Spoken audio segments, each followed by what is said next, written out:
Right when I thought I was past my heartache over Fander's death, Arcane threw me right back into the mix with Act 2 of Season 2. Like when we discovered Fander's past with Fi's mother and that he was actually the one who named her, it had me actually lost for words. And then when it was basically explained that Fi's mother's death all but brought about the pain, suffering and death that we see in the world today, I thought it wasn't going to get any more surprising and upsetting than that moment.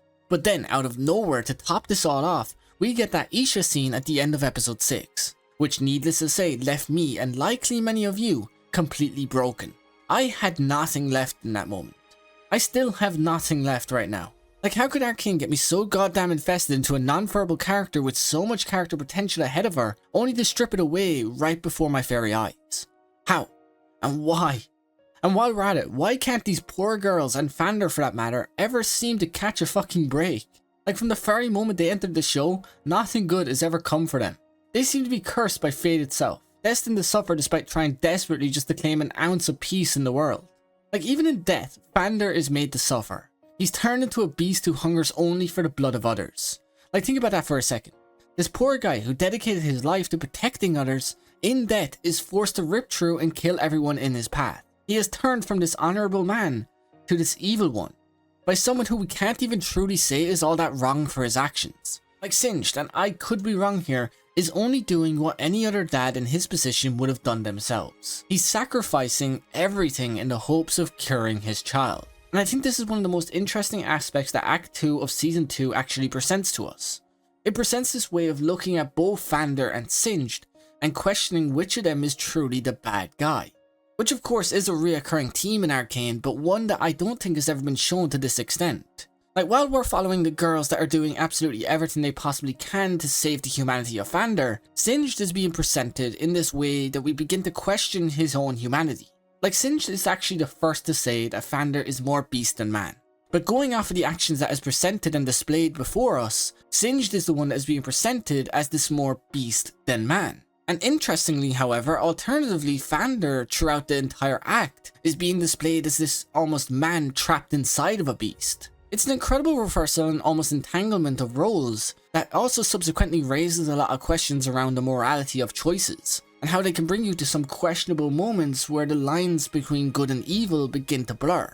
Like think about it. At what point does the ends truly justify the means? And when does someone's search for something noble turn them into something we hate? And when does a parent's love for their child become this act of inhumane evil that we can't stand for? When? And is Singed at that point? Fander's the one ripping through people like they are nothing. But Singed is the one that I've seen online that everybody is calling evil. And don't get me wrong, I agree with many of you. He is a dick, especially for what he done to Fander, but I can sympathize just a bit with his struggles. He is a man that has lost absolutely everything. He's clinging on to all he has left. He's done bad things, sure, but so has Jinx, Fi, Fander, Caitlyn, and almost every last character in the show. Except for Isha, she's perfect. They have all done bad things, and most of them have even taken a life or two, which is something Singed technically has never done himself. Indirectly, sure, his monsters, they've killed a fair few, but he himself, from what we have seen, has never really taken a life. So again, I feel like I'm presented with this question. Is he truly evil? Or to put it another way, is he truly the bad guy in this act? Because as much as I hate him for what he did, I don't really think he's all that evil. And I do think there's an argument to be made that Fander's truly the bad guy in this act. But again, is he this bad guy or just this poor victim? These are some interesting questions on morality and inhumane levels of torture that somebody can be pushed to before they become just. But right now I am far too emotional and sleep deprived to answer these questions. Do tell me down below on what you think the answers to these questions are. But now moving on, I just want to touch on something I briefly mentioned earlier in this video. Sacrifice. Or to be more specific, I want to talk about how it pertains to not only Singed, Fander, Fi, and Jinx, but also as we've seen in episode 6 of season 2, to the best character of all time, Isha. You see, as I correctly predicted in my Who is Isha video last week, she has been, or is believed to have been, sacrificed at the end of episode 6. You see, this adorable, non-verbal, blue-haired legend of a character used Jinx's gun and Fi's Hextech orbs in true Jinx fashion and went out in an absolute blaze of glory. And honestly, if I wasn't so heartbroken by her death, I'd probably be praising the team behind this for crafting such an incredibly cool and emotional moment. But instead, I'm just here kinda sad and pissed that they came in and took my favorite character away from me. Like why? Why her? She was so pure, fun, and one of the characters that actually had potential to grow in a positive direction. She was the definition of how to write a perfect character. Sure, she did go out protecting her big sis, and she did at the very least get one of the coolest deaths in all of Arcane, but it just isn't enough. She was better than that. She deserved far better than that. Sure, the writing of her death has been on the wall since the very beginning of her introduction, and like I briefly mentioned, I did talk about this in my Who is Isha video, but it didn't seem to make the pain of that final scene hurt any less. Like sure, her being the complete embodiment of Powder, the character as considered dead at this point, made it pretty obvious that she was likely going to die at some point. Likely to expand on Jinx's character and her position as this ruler over followers. Hell, even Jinx said it herself in episode 4. She said that Isha kinda reminds her of when she was Powder. Which if that wasn't a death flag in itself, I don't know what is.